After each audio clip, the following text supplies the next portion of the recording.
Hey everybody, it's Jade once again coming at you to talk Minnesota Vikings football. And also, happy Festivus, everyone. It's a Festivus for the rest of us. And yes, I have some grievances to air with the Minnesota Vikings. Even though they won today, they beat the Detroit Lions in Detroit. They won, the Vikings won 27-9.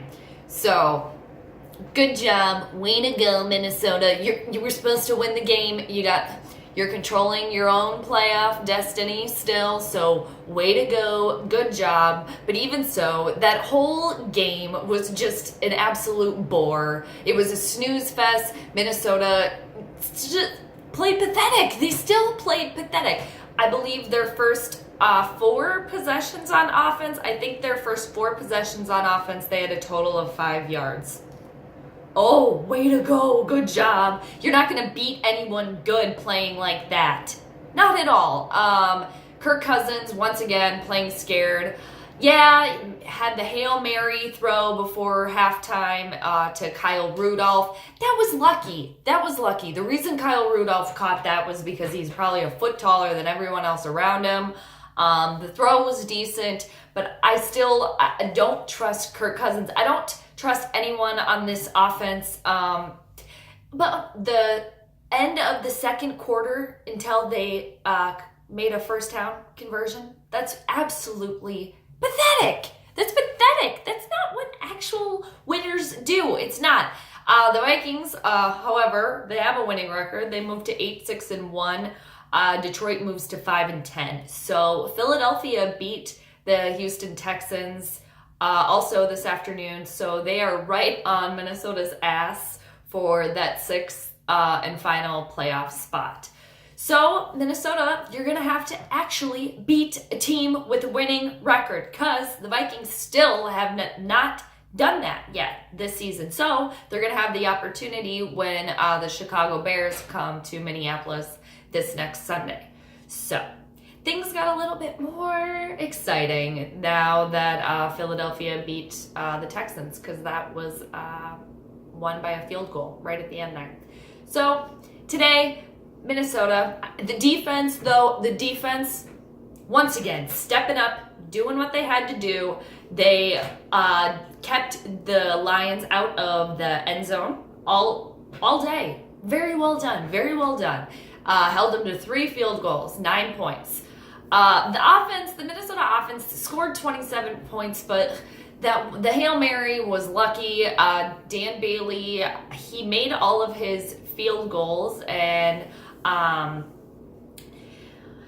points after touchdown, so nothing to blame there. It just snooze fest. It's just the run game was all right. Dalvin Cook was okay. It just you didn't play special against a pretty down and out Detroit Lions team that bravo for showing up today.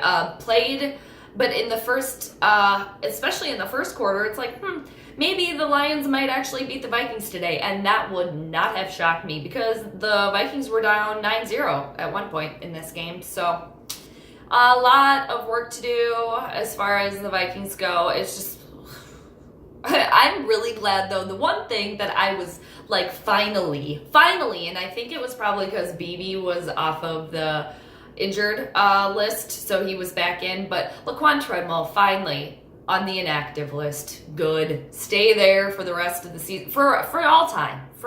Stay there. So, the Vikings, they got it done today. So, they moved to 8-6-1. Currently, they have the very last playoff spot, the 6th seed. So, but they're going to have to win out, though. They're going to have to play a winning team and beat them. And that being the Chicago Bears. So, I don't have high hopes that they can do that. But Xavier Rhodes might be out. I don't know though. Is Chicago gonna play all their people? It's just, this team is nowhere. Even if they make the playoffs, it's not like they played this year at all like they deserve to be there. I mean, do they? Do they? No. And I do not think that Zimmer is the biggest issue here. I don't. Because Zimmer's biggest thing, even though he's the head coach, is the defense. The defense is not the problem here.